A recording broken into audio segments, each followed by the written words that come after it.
The Harrison family boardroom hadn't changed in 20 years.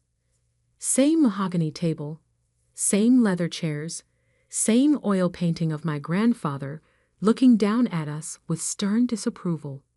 I sat quietly at the far end, watching my father pace the room like he owned every molecule of air in it. Which technically, he did. Harrison Technologies needs fresh blood, he announced, hands clasped behind his back. New investment, new ideas, new leadership for the next generation. My older brother, Marcus, straightened his tie, already smirking. My younger sister, Sophia, tapped her manicured nails against her tablet, pretending to take notes. I kept still, my proposal folder unopened in front of me. That's why, Dad continued, I'm opening up shares in the company. Family only, of course.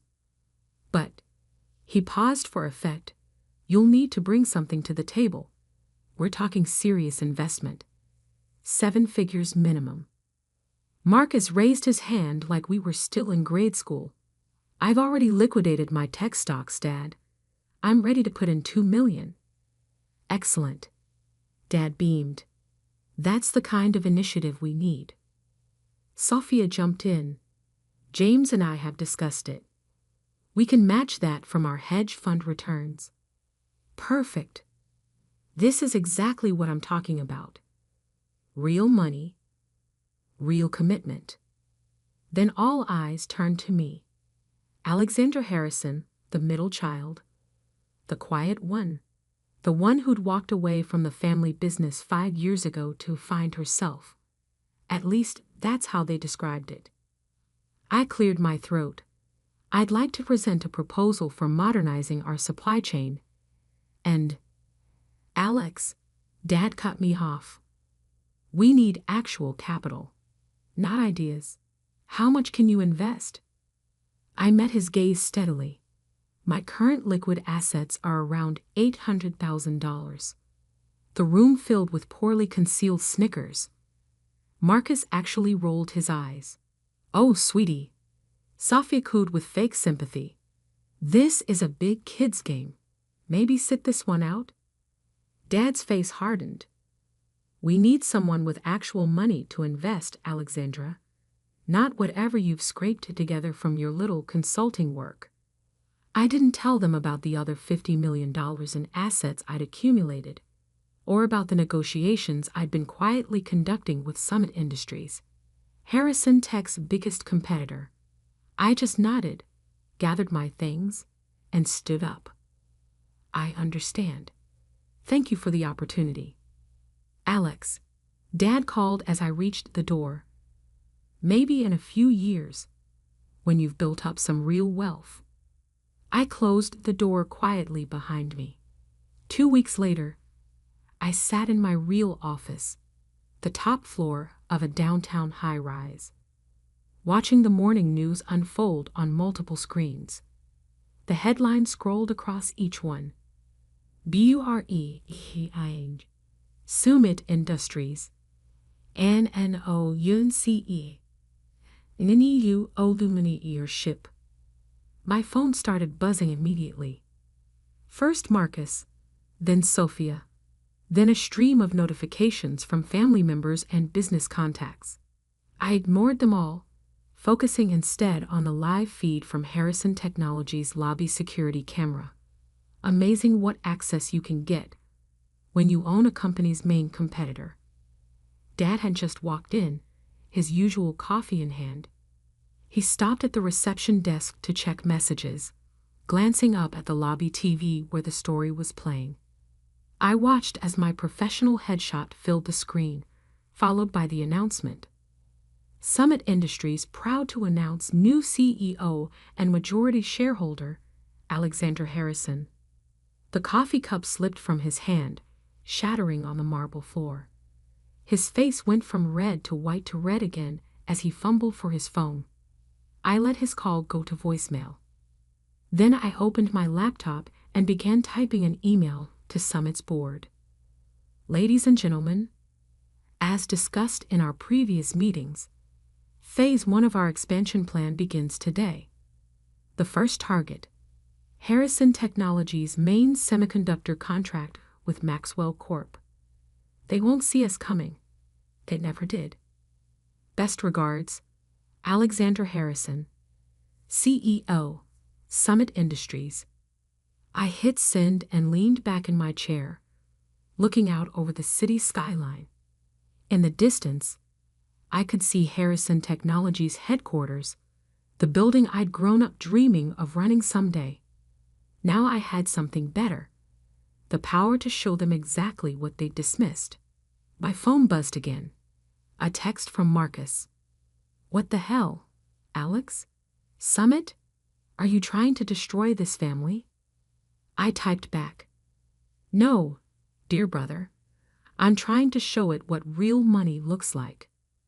Then I turned off my phone and called my assistant. "Sarah, please inform Summit's PR team we're ready for Phase 2. And get me Maxwell Corp's CEO on the line."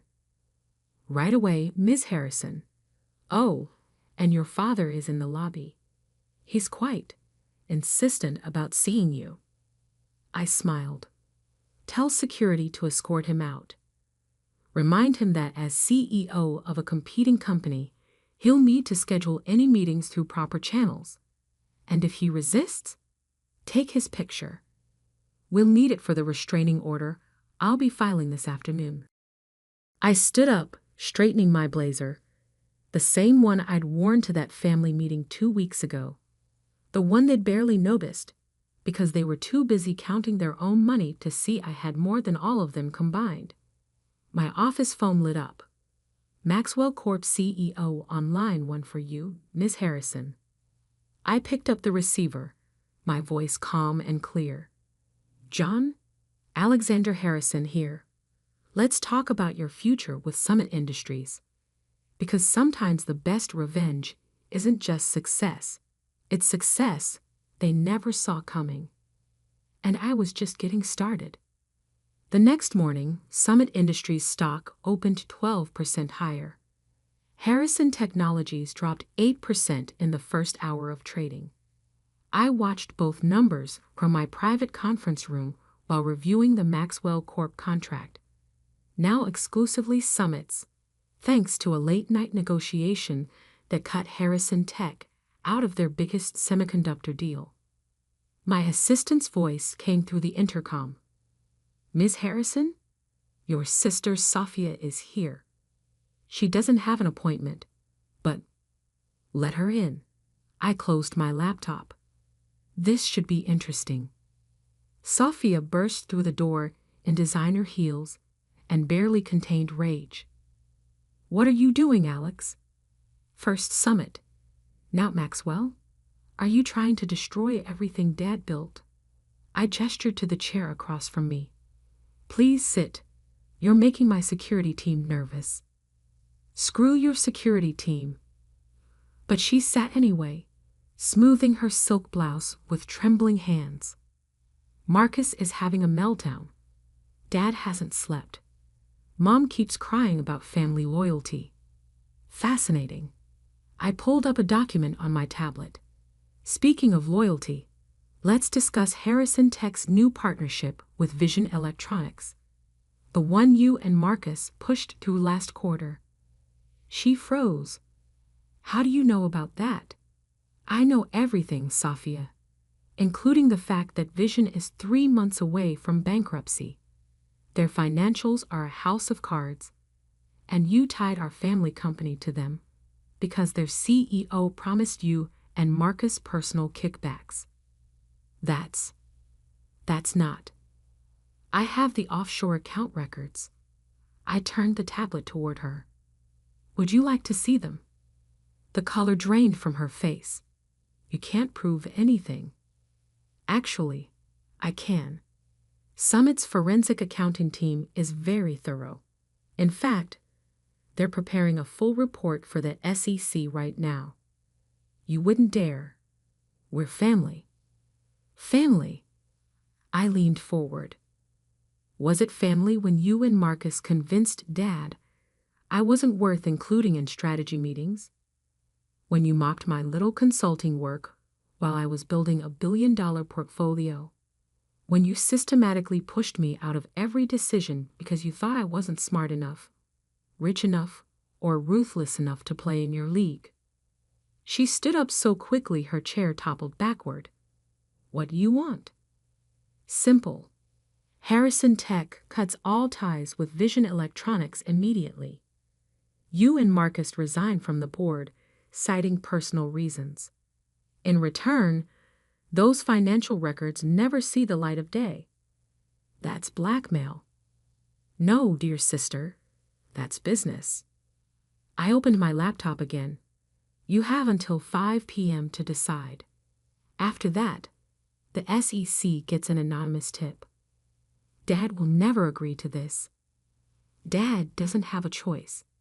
Summit now owns 30% of Harrison Tech's supplier network. One phone call from me, and your production lines stop tomorrow. She stared at me like she was seeing me for the first time. Who are you? I'm the sister you should have been paying attention to. I pressed the intercom. Sarah, please show Ms. Harrison out. And send in my M and a team. We have a busy afternoon ahead. After Sophia left, I pulled up the family photo from last Christmas. The last time we'd all been together. Me in the background, quiet, watching, planning. Them in the front, loud, confident, completely unaware that I was about to change everything. My phone buzzed. A message from Marcus. Whatever you're planning, stop. We can talk about this. I typed back. Like you talked about the Vision Electronics deal. Check your email. You have 4 hours. Then I opened the file marked Phase 3 and began reviewing the next step in Summit's expansion. By the time my M and a team arrived, I had already identified 3 more Harrison Tech contracts ready for acquisition. Because this wasn't just about revenge. This was about showing them exactly who they'd underestimated. And I was just getting warmed up. The afternoon news would announce Summit's latest acquisition, a small but crucial chip manufacturer that supplied 40% of Harrison Tech's components. Dad would see it during his usual 3 p.m. coffee break, the same coffee he dropped this morning. I smiled, imagining his reaction. Sometimes the quiet ones aren't quiet because they have nothing to say. They're quiet because they're waiting for the perfect moment to speak. And my moment? It was just beginning. At exactly 4:58 p.m., 2 minutes before my deadline, the resignations hit my inbox. First Marcus, then Sophia, both citing personal reasons for leaving Harrison Technologies board. I forwarded them to my legal team without comment. Then came the call I'd been waiting for. Alexandra. Dad's voice was rough, tired. We need to talk. My office. Tomorrow morning, 9 a.m. Bring Mom. I hung up before he could respond. That night, I sat in my penthouse reviewing old family videos. Christmas mornings where my siblings' gifts dominated the frame while I opened books about business strategy. Board meetings where my raised hand was ignored. The day I graduated top of my class from business school, and they all left early because Marcus had a more important client dinner. I'd recorded everything, not for nostalgia, but for motivation. At 8:55 a.m. the next morning, they arrived. Mom looked like she'd aged 10 years overnight. Dad had traded his usual commanding stride for something closer to a shuffle. They sat across from me, 2 people who'd once seemed larger than life, now looking small against the backdrop of floor-to-ceiling windows. The Vision Electronics deal is dead, Dad said without preamble. And your siblings have resigned. Yes, I know. I pulled up a presentation on the wall screen. Now let's discuss Harrison Technologies' future. Our future? Mom's voice cracked. Alex, you're destroying us. No, Mom. I'm saving you from them. I clicked to the first slide. Detailed documentation of Marcus and Sophia's kickback scheme. They were bleeding the company dry. Vision Electronics was just the start. I have evidence of at least 6 other deals where they took personal payments to push through contracts that hurt Harrison Tech. Dad's face went ashen. That's impossible. We raised them better. Did you? You raised them to believe money and power were everything.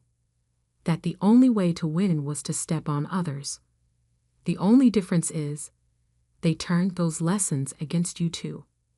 I clicked through more slides, offshore accounts, secret meetings, forged documents.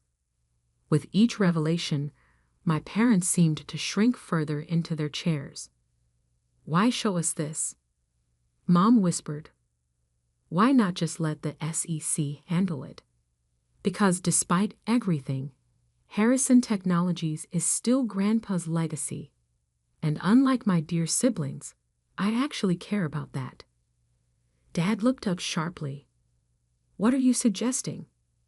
A merger. I pulled up the final slide. Summit Industries and Harrison Technologies combine forces. Your technology, my market position. We could dominate the industry for the next 50 years. You want to take over our company? No, Dad. I want to save it. But this time, on my terms. I laid out the details. A fair stock exchange, guaranteed positions for loyal employees, and a new board structure that would protect both companies' interests. And if we refuse, Dad's voice was quiet. Then tomorrow morning, these documents go public. Harrison Tech's stock crashes. The SEC launches an investigation, and everything Grandpa built ends in scandal. Mom started crying softly. Dad just stared at his hands. You have until noon to decide. I stood up. Oh, and one more thing. I want the painting. What painting? Mom looked confused. Grandpa's portrait from the boardroom. The one that watched me being ignored for 20 years. I think it's time he had a new view. At 11:58 a.m., they signed the merger agreement. By 1 p.m., the news had hit every major financial network. Historic MERGER, Summit, and Harrison Technologies, JOIN-FORC. That evening, as maintenance crews hung Grandpa's portrait in my office, I received 3 text messages. From Sophia, I hope you're happy. You've ruined everything. From Marcus, this isn't over, Alex. From Mom, we never saw you. I'm so sorry. I responded only to Mom. It's not about being seen anymore. It's about being heard. And now everyone's listening. 1 month later, I stood in the new combined boardroom of Summit Harrison Technologies. The company's stock had risen 40% since the merger. Our market share had doubled. And my siblings? Last I heard, they were trying to start a venture capital firm. Without access to Harrison Tech's resources or connections, they weren't having much success. My assistant knocked on the door. Ms. Harrison? The board is ready for your first meeting as CEO.